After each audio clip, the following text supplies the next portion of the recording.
1948, Claude Bristol wrote a best-selling book, The Magic of Believing. This very popular book continues to sell in paperback form today. Claude Bristol died in 1951. However, we feel that in order to maintain the compelling nature of the book, we would like to give you this in a form as close to the author's original style as possible.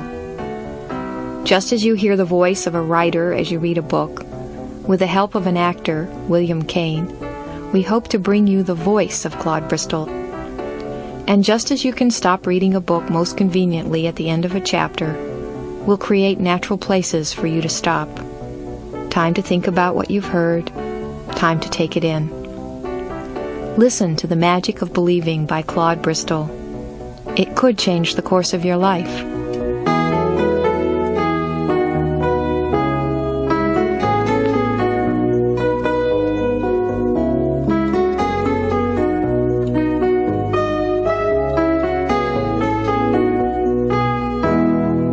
Chapter 1. How to Tap the Power of Belief.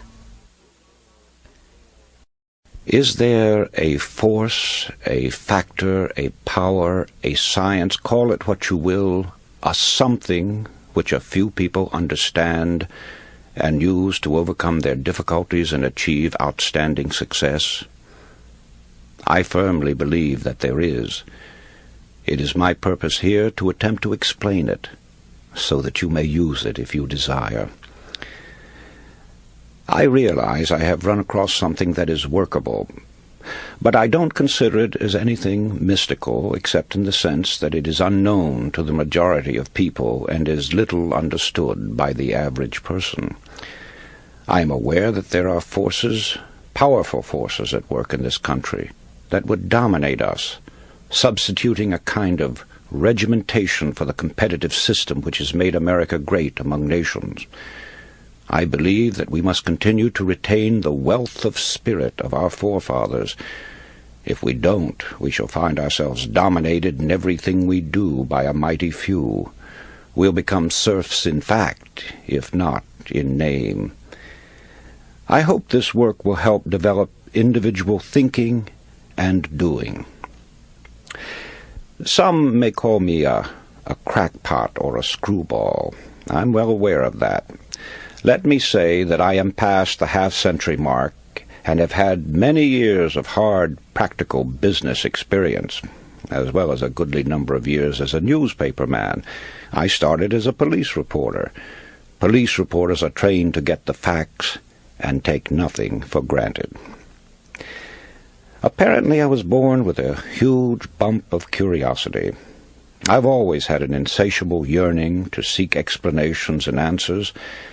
This yearning has taken me to many strange places, brought to light many peculiar cases, and has caused me to read every book I could get my hands on, dealing with religions, cults, and both physical and mental sciences. I have read literally thousands of books on modern psychology, metaphysics, ancient magic, voodooism, yogism, theosophy, Christian Science, unity, truth, new thought, and many other dealings. It's what I call mind stuff. Many of these books were nonsensical, others strange, and many very profound. Gradually, I discovered that there is a golden thread that runs through all the teachings and makes them work for those who sincerely accept and apply them. That thread can be named in a single word: belief. It is the same element or factor, belief, which causes people to be cured through mental healing, enables others to climb the ladder of success, and gets phenomenal results for all who accept it. Why belief as a miracle worker is something that cannot be satisfactorily explained, but have no doubt about it. There's genuine magic in believing. The magic of believing became a phrase around which my thoughts steadily revolved. I've tried to put down these thoughts as simply and as clearly as I could, so that everyone can understand. My hope is that anyone who listens will be helped in reaching their goal in life.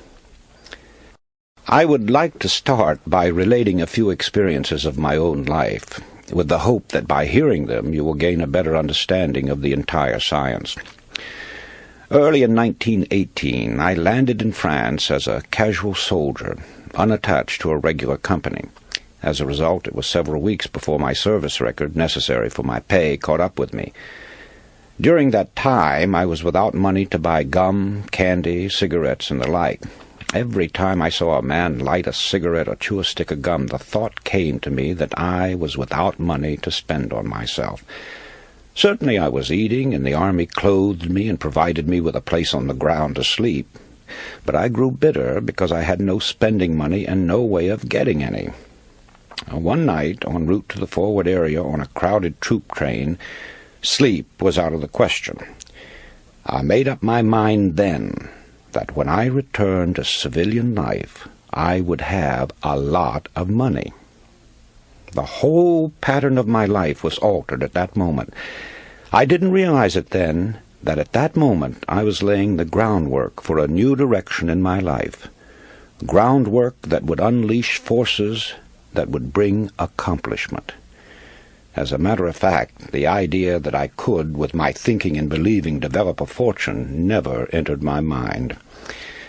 Money is not the only desire you may have. It doesn't matter to what end this science is used, it will be effective in achieving the object of your desires. And in this connection, let me tell another experience. Some years ago, I decided on a trip to the Orient, and sailed on a ship called the Empress of Japan. Something was working for me on that trip. I had no claim to anything but ordinary service. However, I sat at the executive officer's table and was frequently his personal guest in his quarters as well as on inspection trips through the ship. Well, naturally, the treatment I received made a great impression on me, and in Honolulu I often had the thought it would be nice to receive comparable treatment on my journey home on another ship. One afternoon I got the sudden impulse to leave for the mainland. It was about closing time when I arrived at the ticket agency. I was told that a ship was leaving the next day at noon, and I could get the only remaining cabin ticket. I bought it, and the next day, just a few minutes before noon, I started up the gangplank. In an offhand manner I said to myself, "They treated you as a king on the Empress of Japan. The least you can do here is sit at the captain's table." "Sure, you'll sit at the captain's table." The ship got under way, and as we steamed out of the harbor, word was received from the dining-room steward for passengers to appear in the dining room for assignments to tables. About half the assignments had been made when I came before him. He asked me for my ticket, which I placed on the table. He glanced at it, and then to me, saying, "Oh, yes, Table A, seat number 5. It was the captain's table, and I was seated directly across from him. Many things happened aboard that ship which pertained to this subject, the most prominent being a party supposed to be in honor of my birthday. Just an idea of the captain's, because my birthday was months off. In laying before you this very workable science, I am aware that the subject has been handled before from many angles. I am also cognizant that many people shy away from anything that smacks of religion, the occult, or the metaphysical. Accordingly, I am presenting it in the language of a businessman who believes that sincere thinking and plain speaking will get any message across to the people. In using this science, which is given to you with the confident knowledge that no matter how you use it, it will get results, I wish to warn you. Never use it for harmful or evil purposes. Since the beginning of man, there have been two great subtle forces in the world, good and evil. Both are terrifically powerful in their respective scopes and cycles. The basic principle operating both is mind power, massed mind power. Therefore, take great care that you do not misuse the science of mind stuff. I cannot emphasize this too strongly, for if you employ it for harmful or evil purposes, it will boomerang and destroy you, just as it has others down through the centuries. These are not idle words, but solemn words of warning. Chapter 2. The Power of Thought. Glance around you. If you are in a furnished room, your eyes tell you that you are looking at a number of inanimate objects. Now, that's true so far as visual perception is concerned, but in reality, you are actually looking at thoughts or ideas which have come into materialization through the creative work of some human being. It was a thought first that created the furniture, fashioned the window glass, and gave form to the draperies and coverings. The automobile, the skyscraper, the great planes that sweep the stratosphere, the sewing machine, the tiny pen, 1,001 things, yes, millions of objects. Where did they come from originally? Only one source. From that strange force, thought. As we look further, we realize that these achievements, and in fact all our possessions, came as a result of creative thinking. Thought is the original source of all wealth, all success, all material gain, all great discoveries, inventions, and of all achievements. With that in mind, it becomes easy to understand that a man's thoughts make or break him, and Shakespeare's words become more intelligible. There is nothing either good or bad, but thinking makes it so. Many people feel that success comes with hard work. However, I would like to point out that hard work alone will not bring success. The world is filled with people who have worked hard but have little to show for it. Something more than hard work is necessary. It is creative thinking and firm belief in your ability to execute your ideas. The successful people in history have succeeded through their thinking. Their hands were merely helpers to their brains. Another important point is that one essential to success is that your desire be an all-obsessing one, your thoughts and aims be coordinated, and your energy be concentrated and applied without let-up. It may be riches or fame or position or knowledge that you want, for each person has his own idea of what success means to him. But whatever you consider it to be, you can have it, provided you are willing to make the objective the burning desire of your life. A big order, you say? No, not at all. By using the dynamic force of believing, you can set all your inner forces in motion, and they in turn will help you reach your goal. Now that you have a clearer idea of the part that thought and desire play in your daily lives, the first thing to determine is precisely what you want. Starting in with the general idea that you merely want to be a success, as most people do, is too indefinite. You must have a mental pattern clearly drawn in your mind. Ask yourself, where am I headed? What is my goal? Have I visualized just what I really want? If success is to be measured in terms of wealth, can you fix the amount in figures? If in terms of achievement, can you specify it definitely? I ask these questions, for in their answers are the factors which will determine your whole life from now on. Strange as it may appear, not 1 out of 100 people can answer these questions. Most people have a general idea that they would like to be a success, but beyond that everything is vague. They go along from day to day, figuring that if they have a job today, they will have it tomorrow, that somehow they will be looked after in their old age. They are like a cork on the water, floating aimlessly, drawn this way and that by various currents, being washed up on the shore or becoming waterlogged and eventually sinking. Therefore, it is vital that you know what you want out of life. You must know where you are headed, and you must keep a fixed goal in your view. Only then will you get what you are after. So, you begin with desire if you ever hope to achieve anything or gain more than you have now. However, as we shall see, there is more to it than mere desire. It has been said that thought attracts that upon which it is directed. Thought attracts that upon which it is directed. It was Job who said, "For the thing which I greatly feared is come upon me. Our fearful thoughts are just as creative or just as magnetic in attracting troubles to us as are the constructive and positive ones in attracting positive results. So no matter what the character of the thought, it does create after its kind. When this sinks into a man's consciousness, he gets some inkling of the awe-inspiring power which is his to use. I cling to the theory that while thoughts do create and exercise control far beyond any limits yet known to man, they create only according to their pitch, intensity, emotional quality, depth of feeling, or vibratory plane. In other words, comparable to the wavelength and wattage of a radio station, thoughts have a creative or controlling force in the exact ratio of their constancy, intensity, and power. Let me try to clarify that. While many explanations have been offered, no one knows whether thought is a form of electrical energy or something else yet to be defined.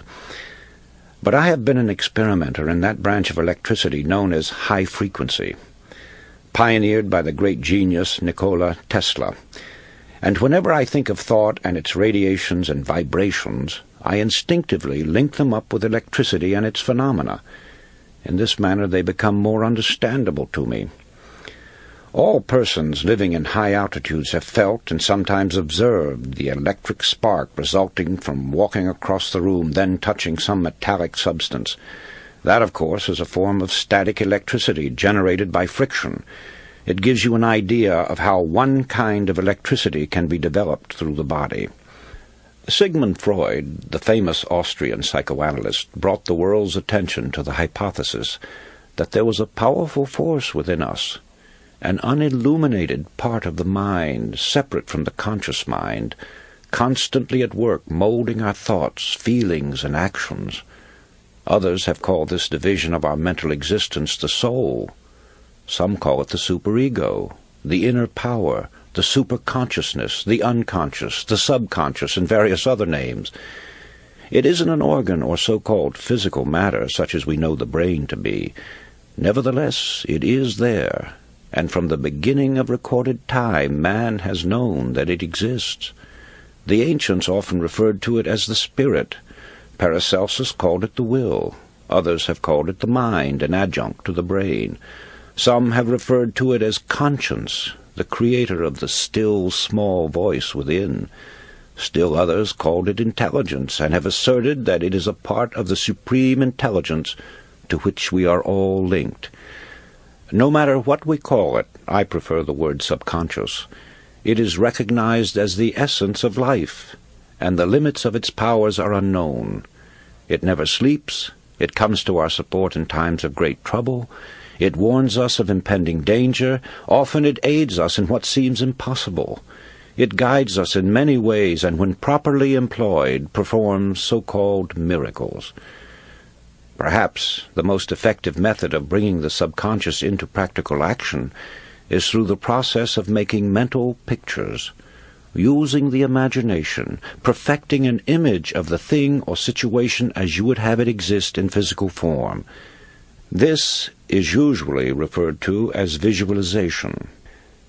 However, before this visualization can work, you must really believe. I refer now to deep-seated belief, a firm and positive conviction that goes through every fiber of your being. When you believe it heart and soul, as the saying goes. Now call it a phase of emotion, a spiritual force, a type of electrical vibration, anything you please, but that's the force that brings outstanding results. It sets the law of attraction into operation and enables sustained thought to correlate with its object. This belief changes the tempo of the mind or thought frequency, and like a huge magnet, draws the subconscious forces into play, changing your whole aura and affecting everything about you, and often people and objects at great distances.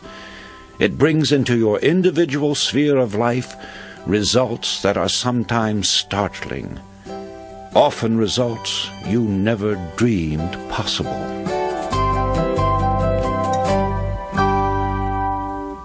Chapter 3. What the Subconscious Is. Gustave Gellé, the distinguished French psychologist and author of From the Unconscious to the Conscious, once wrote, "There is no artist, man of science, or writer of any distinction, however little disposed to self-analysis, who is not aware by personal experience of the unequaled importance of the subconscious." He also said that the best results in life were obtained by a close harmony and cooperation between the conscious and subconscious mind. As the subconscious plays a very important part in the magic of believing, it will bring you to a quicker understanding of this science if you have a clear and detailed picture of what the subconscious mind is, where it is located, and how it functions. Now, it is the conscious mind that is the source of thought. Also, it's the mind that gives us the sense of awareness in our normal waking life, the knowledge that we are ourselves, here and now, the recognition and understanding of our environments, the power to rule over our mental faculties, to recall the events of our past life, and to understand our emotions and their significance. More concretely, it enables us to have a rational understanding of the objects and persons about us, of our successes or shortcomings, of the validity of an argument, or the beauty of a work of art. Many times the solution of our problems result from the use of the conscious mind, but now and then, when the solution is not forthcoming, we become exhausted with continued trying. We begin to lose confidence in ourselves, and we often resign ourselves to the idea that we have failed, that nothing can be done about it. Here is where the subconscious mind comes in. It helps us to renew our belief in ourselves. It assists us to overcome our difficulty and to put us on the road to achievement and success. Just as the conscious mind is a source of thought, so the subconscious is the source of power. Also, it is one of the greatest realities in human life. It is rooted in instinct, and is aware of the most elemental desires of the individual, yet it is always pressing upward into conscious existence. The powers of the subconscious are many, the chief of which are intuition, emotion, certitude, inspiration, suggestion, deduction, imagination, organization, and, of course, memory and dynamic energy. It is a distinct entity. It possesses powers and functions with unique mental organization all its own. Now, the subconscious mind has three primary functions. First, with its intuitive understanding of the bodily needs, it maintains and preserves the well-being and indeed the very life of the body, unaided by the conscious mind. Second, in times of great emergency, it springs into immediate action, again independent of the conscious mind. It takes supreme command, acting with incredible certitude, rapidity, accuracy, and understanding in the saving of the life of the individual. Third, it is operative in the psychic world, in which the psychic powers of the subconscious are manifested in such phenomena as telepathy, clairvoyance, and psychokinesis. But also, it can be summoned to help the conscious mind in times of great personal necessity, when the conscious calls upon the subconscious to use its powers and resources to solve a vital problem, or bring to pass that which is sought or desired by the individual. It is the third function that we are most concerned with here.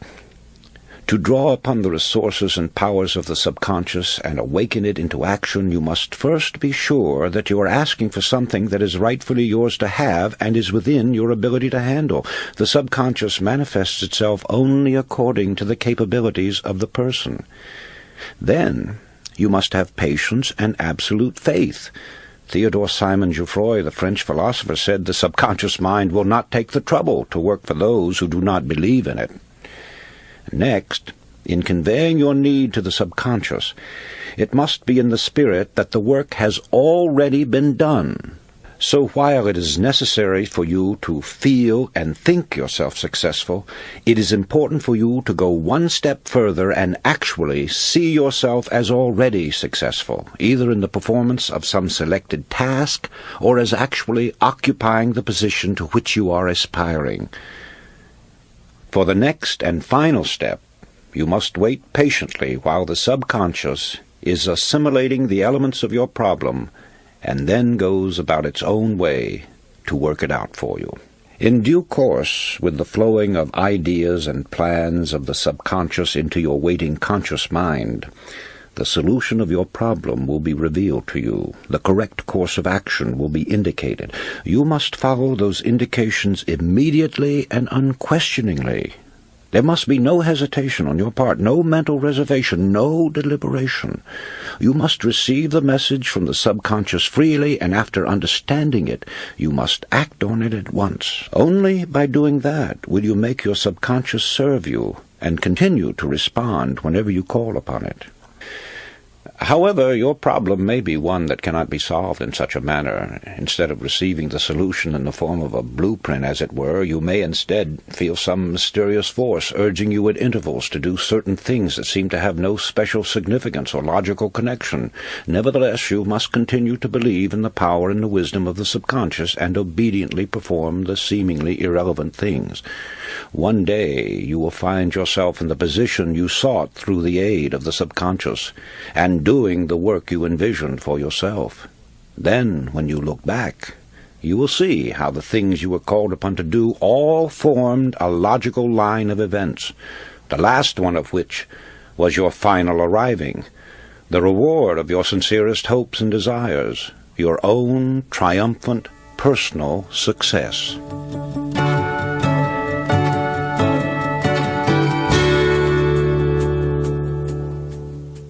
Chapter 4. Suggestion is Power. After studying the various mystical religions and different teachings and systems of mind stuff, one is impressed with the fact that they all have the same basic modus operandi, and that is through repetition. The repeating of certain mantras, words, formulas, or just plain mumbo-jumbo is common with witch doctors, voodoo high priests, hexers, and many other followers of strange cults. They use them to evoke the spirits or work black magic. One finds the same principle at work in chants, incantations, litanies, daily lessons, also the frequent praying of the Buddhists and Muslims alike, the affirmation of the Theosophists and the followers of unity, the absolute, truth, new thought, divine science. In fact, it is basic to all religions, although here it is white magic instead of black magic. This brings us to the law of suggestion, through which all forces operating within its limits are capable of producing phenomenal results. That is, it is the power of suggestion and autosuggestion, your own to yourself, or heterosuggestion coming to you from outside sources, that starts the machinery into operation or causes the subconscious mind to begin its creative work. And right here is where the affirmations and repetitions play their part. It's the repetition of the same chant, the same incantation, the same affirmations that lead to belief. And once that belief becomes a deep conviction, things begin to happen. Now, this is the same identical force and the same mechanics that Hitler used in building up the German people to attack the world. A reading of Mein Kampf will verify that. Dr. René Fauvel, a famous French psychologist, explained it by saying that Hitler had a remarkable understanding of the law of suggestion and its different forms of application. It was with uncanny skill and masterly showmanship that he mobilized every instrument of propaganda in his mighty campaign of suggestion. Hitler openly stated that the psychology of suggestion was a terrible weapon in the hands of anyone who knew how to use it. Let's see how he worked it to make the Germans believe what he wanted them to, and once that belief took hold, how they started their campaign of terror.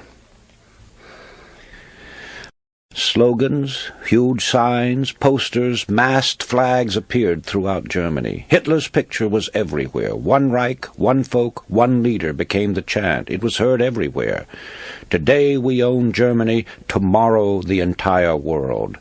The marching song of the German youths came from thousands of throats daily. Such slogans as, "Germany has waited long enough," "Stand up, you are the aristocrats of the Third Reich," "Germany is behind Hitler to a man," and hundreds others, bombarded the people 24 hours a day. From billboards, sides of buildings, the radio and the press, every time they moved, turned around, or spoke to one another, they got the idea that they were a superior race, and under the hypnotic influence of this belief, strengthened by repeated suggestion, they started out to prove it. Unfortunately for them, there were other nations who also had strong national beliefs that eventually became the means of bringing defeat to the Germans.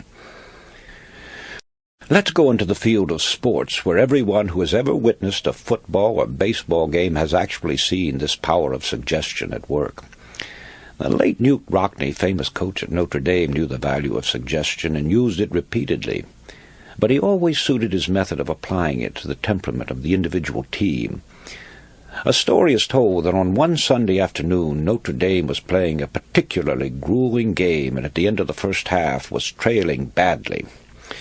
The players were in their dressing room, nervously awaiting the arrival of Rockne. Finally the door opened and Rockne's head came in slowly. His eyes swept inquiringly over the squad. "Oh, excuse me.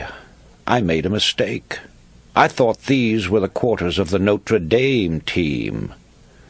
The door closed and Rockne was gone. Puzzled and then stung with fury, the team went out for the second half and won the game.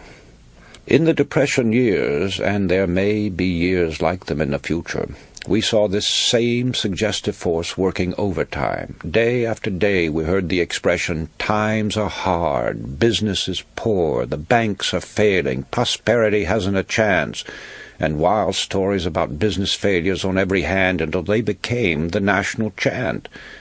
Millions believed that prosperous days would never return. Hundreds, yes, thousands of strong-willed men went down under the constant hammering, the continuous tap-tapping of the same fear-vibratory thoughts. Money, always sensitive, runs to cover when fear suggestions begin to circulate, and business failures and unemployment follow quickly. We heard thousands of stories of bank failures, huge concerns going to the wall, and people believed them readily and acted accordingly. There will never be another business depression if people generally realize that it is with their own fear thoughts that they literally create hard times. They think hard times, and hard times follow. Dr. Walter Dill Scott, eminent psychologist and longtime president of Northwestern University, told the whole story when he said, "Success or failure in business is caused more by mental attitude rather than by mental capacities." Let's consider charms, talismans, amulets, good luck pieces, four-leaf clovers, old horseshoes, a rabbit's foot, and countless other trinkets which thousands of people believe in. By themselves they are inanimate, harmless objects without power. But people breathe life into them by thinking they do have power, even though the power isn't in them per se. The power comes only with the believing, which alone makes them effective. Two outstanding illustrations of this are found in the stories of Alexander the Great and Napoleon. In Alexander's day, an oracle proclaimed that whoever unloosened the Gordian knot would become ruler of all Asia. Alexander, you may remember, with one stroke of his sword cut the knot and rose to tremendous heights and power. Napoleon was given a star sapphire when he was a child, with the prophecy that it would bring him luck and someday make him Emperor of France. Could it have been anything but the supreme belief in the prophecy that carried these two great men to a place in the Hall of Fame? They became great men because of their supernormal beliefs.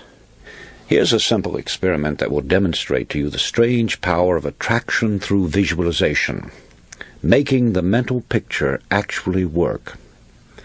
Find a few small stones or pebbles which you can easily throw.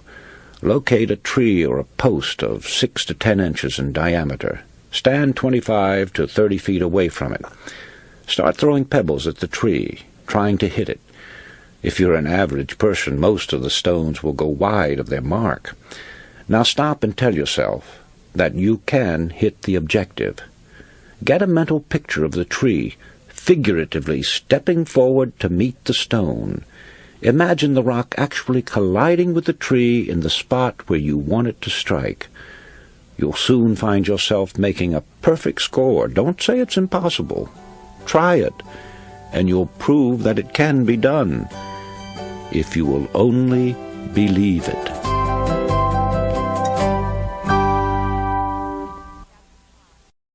Chapter 5. The Art of Mental Pictures. To become the person that you would like to be, you create a mental picture of your newly conceived self, and if you continue to hold it, the day will come when you are in reality that person. Shakespeare said, "Assume the virtue if you have it not."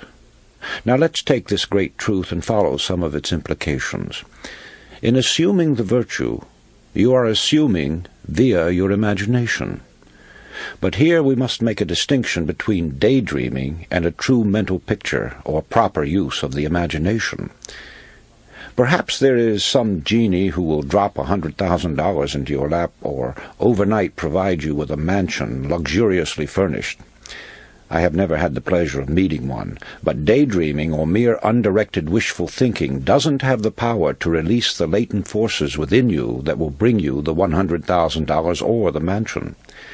When you employ your imagination properly, you see yourself doing a thing and you go ahead and do it.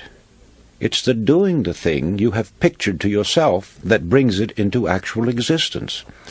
In this connection, think about the use of the magnifying glass. When properly focused, it will gather the light from the sun and concentrate it, so that the heat will burn a hole in the object on which the rays are focused. It must be held steady before the heat power is developed, and so it is with the holding of the image or the mental picture. However, it is very difficult for the average person to concentrate for any length of time, to say nothing of holding on to a mental picture for any great period. You are constantly being swayed by what you read and hear, and as a result, the coordinating part of this creative force turns to gathering together all these scattered elements in a focused mass, instead of devoting itself to making a clear and dynamic picture of your desire. Often I have thought of this matter of desire and suggestion in connection with the planting of vegetable or flower seeds. Once the soil is prepared and the tiny seeds are placed in it, it only takes a short time until they begin to root and sprouts begin to appear. The moment they start upward through the soil in search of light, sunshine, and moisture, obstacles mean nothing to them. They will push aside small stones or bits of wood, and if they can't do that, they'll extend themselves and grow around them. So it can be with you and the suggestions you give to your subconscious mind. The results will be pure or complex, depending upon the original seed and the attention which you give it. In other words, plant the right kind of seed, and habitually feed it with strong affirmative thought, always directed toward the same end. It will grow into a mighty force, finding ways and means of overcoming all obstacles. I have been in the private offices of a great many industrial leaders, businessmen, great bankers, and others. Long before this magic of belief was understood by me, I was impressed with the pictures, photographs, slogans, bits of statuary, and so forth, which were to be found in the inner sanctums of great firms. Undoubtedly, many of you have seen or heard of such displays, but has it ever occurred to you what their purpose was? There can only be one answer, and that is, they serve as a constant reminder, getting the picture over to the occupant of the room, that he too can succeed as those did before him. In common with other great men, Thomas A. Edison obviously knew the value of the repeated suggestion and made use of it. Among the articles found in his desk was a piece of paper that said, "When down in the mouth, remember Jonah. He came out all right." Edison must have thought well of that expression and perhaps reflected much upon it. So, let's get down to the mechanics. Find yourself 3 or 4 cards. Ordinary business cards will do.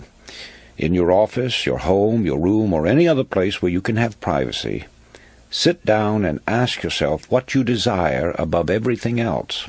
When the answer comes and you are certain that it is your uppermost desire, then at the top of one card write a word picture of it. 1 or 2 words may be sufficient. A job, a better job, more money, a home of your own. Then on each card, duplicate the word picture from the original. Carry one in your billfold or handbag. Place another alongside your bed or fasten it to your bedstead. Place another on your shaving mirror or dressing table, and still another on your desk. The whole idea, as you may have guessed, is to enable you to see mentally the picture at all hours of the day. Just before going to sleep at night and upon waking in the morning are 2 very important moments of the 24 hours in which to concentrate upon your thoughts with added force. But don't stop just with those 2 periods.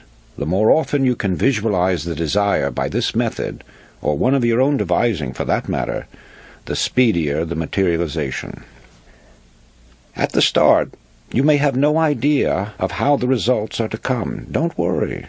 Just leave it to the subconscious mind, which has its own ways of making contacts and of opening doors and avenues that you may never even have thought of.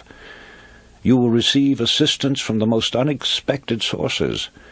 You may be suddenly struck with the idea of seeing a person that you have not heard from in a long time, or calling upon a man you've never seen before.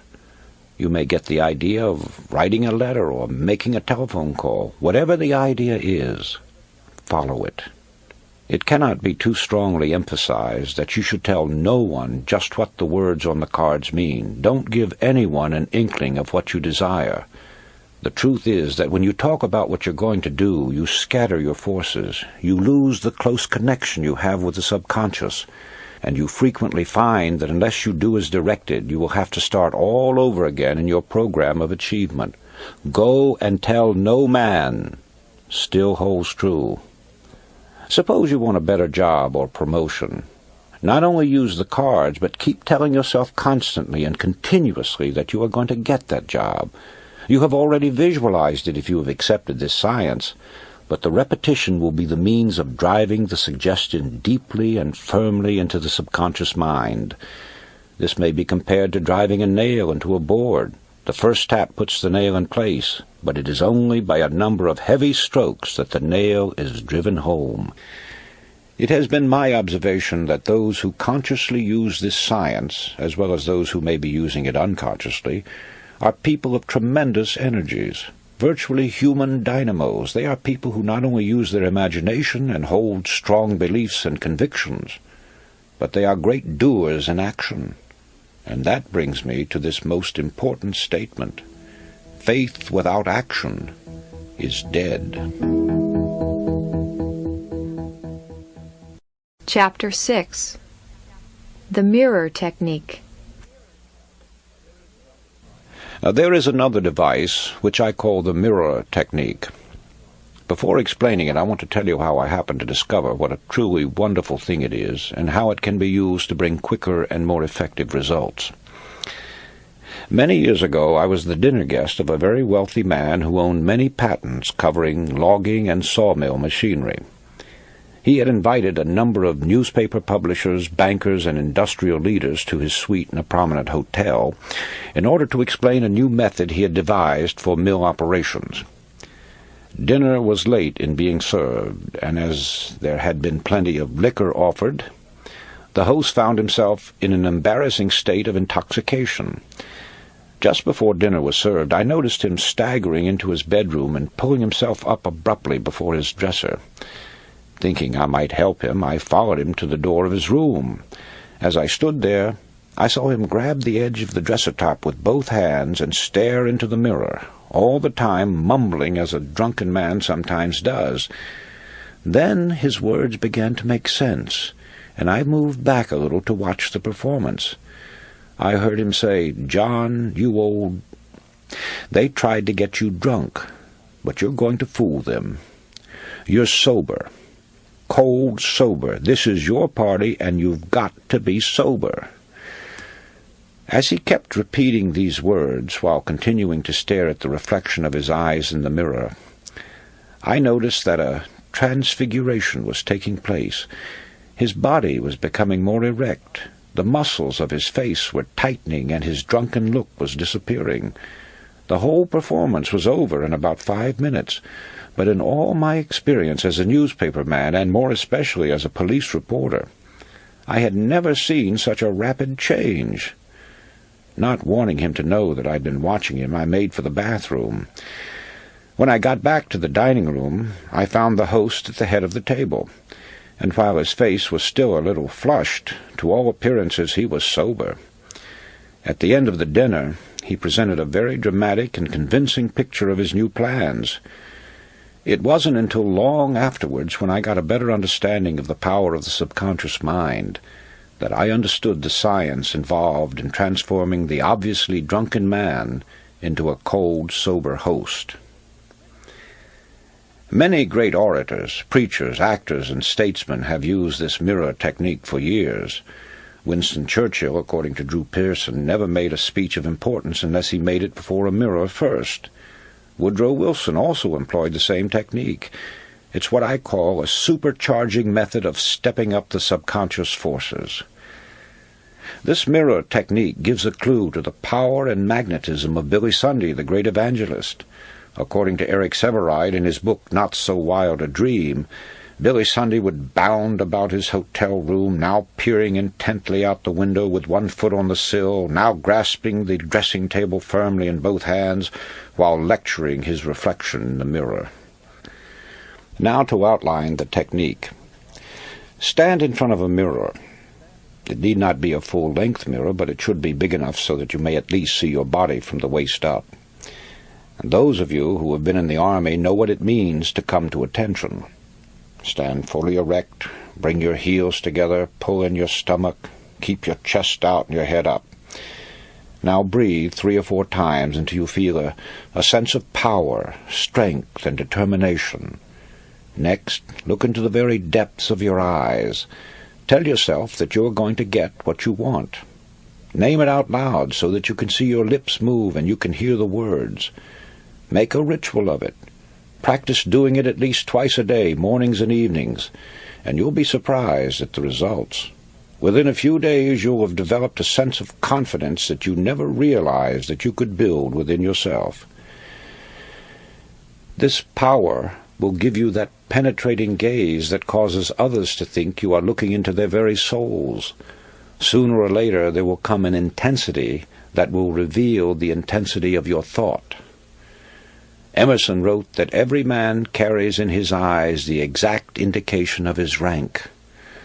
Remember that your own gradation or position in life is marked by what you carry in your eyes.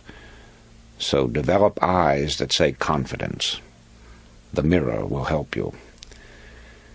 A word of warning here. I take it for granted that none of you assume that the techniques I'm showing you here is an open sesame to riches and fame overnight. Certainly it wouldn't be wise to rush into undertakings far beyond your capabilities or your development. But by using this science you could learn the various steps which will take you to the top. But you must have a plan of action before any program is undertaken. You've got to know what you want and be specific about it. As long as you hold on to the mental picture of your idea and begin to develop it with action, nothing can stop you from succeeding. For the subconscious mind never fails to obey any order given to it clearly and emphatically.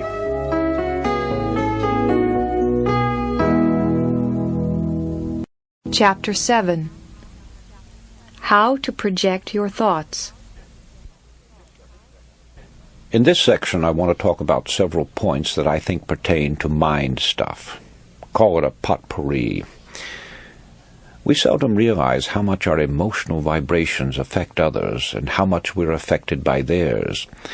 An extremely nervous person in a position of authority can put nearly every person associated with him into a nervous state. It's always important to remember that a negative person can raise havoc in an organization or a home. The same amount of damage can be done by a strong negative personality as good can be done by a positive one.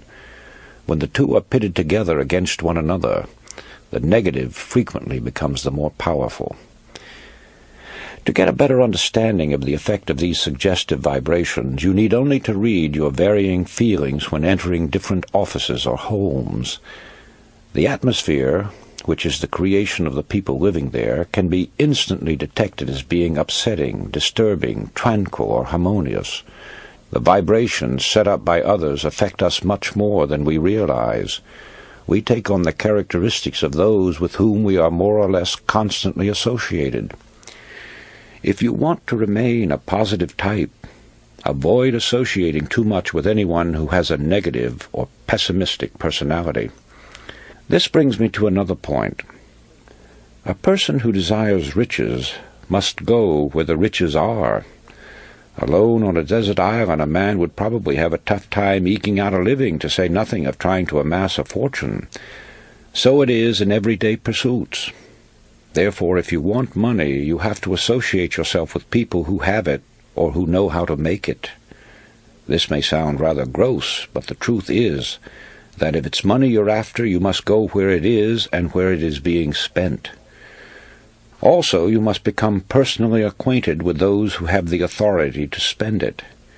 If you're a salesman selling advertising, and you know the head of the firm is the man with the final say, it's a waste of time trying to convince minor clerks and junior executives. The same holds true if you're trying to sell other commodities, or what is more important, trying to sell yourself. And finally, the right mental attitude. Being properly attired, keeping your eyes straight ahead and fixed on your goal, throwing around you the proper aura, which is done by an act of your imagination or an extension of your personal magnetism, will work wonders. Theos Bernard, in his Penthouse of the Gods, learned this when he was cornered and stoned by a crowd of natives in Tibet.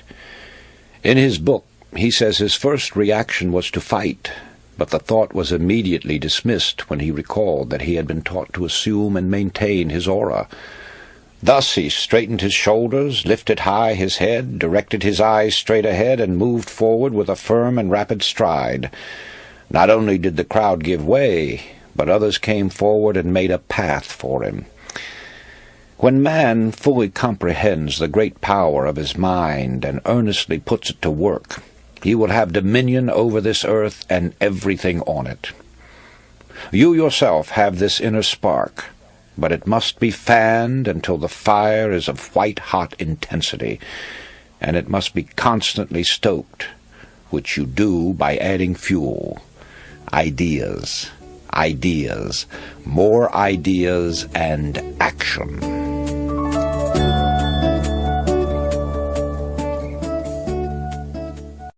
Chapter 8. Belief makes things happen. I have tried to make plain how this power through belief can be developed, and to take you up the ladder as far as you wish to go. It is necessary, though, to point out that it is easy to lose one's belief or faith.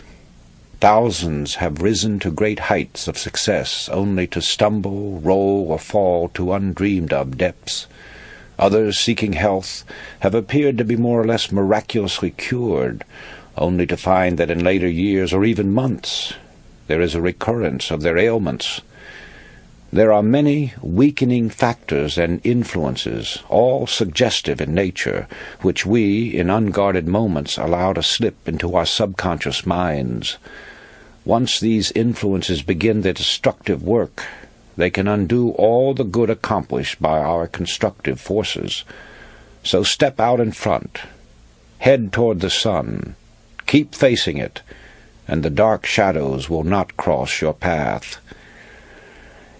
I know that it is difficult for the average person who knows nothing of this subject to accept the idea that all is within. But surely the most materialistic person must realize that as far as he himself is concerned, nothing exists on the outside plane unless he has knowledge of it, or unless it becomes fixed in his consciousness. It is the image created in his mind that gives reality to the world outside of him. Happiness, sought by many and found by few, therefore is a matter entirely within ourselves. Our environment and the everyday happenings of life have absolutely no effect on our happiness except as we permit mental images of the outside to enter our consciousness. Happiness is wholly independent of position, wealth, or material possessions. It is a state of mind which we ourselves have the power to control, and that control lies with our thinking. Emerson said, "What is the hardest task in the world? To think." Obviously this is so, when one considers that most of us are victims of mass thinking and feed upon suggestions from others. We all know that the law of cause and effect is inviolable. Yet how many of us ever pause to consider its workings? The entire course of a man's life has many times been changed by a single thought, which, coming to him in a flash, became a mighty power that altered the whole current of human events. History is replete with the stories of strong-minded, resolutely willed individuals who, steadfastly holding to their inner convictions, have been able to inspire their fellow man and, in the face of tremendous and determined opposition, have literally created out of nothing great businesses, huge empires, and new worlds. They had no monopoly of thought power. You and every man and woman have it. All you have to do is use it. You will then become the person you envisage in your imagination. Know yourself. Know your power. Faithfully use the cards and the mirror techniques, and you will get results far beyond your fondest expectations. Just believe that there is a genuine creative magic in believing, and magic there will be, for belief will supply the power which will enable you to succeed in everything you undertake. Back your belief with a resolute will, and you will become unconquerable. A master of men among men, yourself. You have been listening to The Magic of Believing by Claude Bristol. It was produced by Malou Zahner.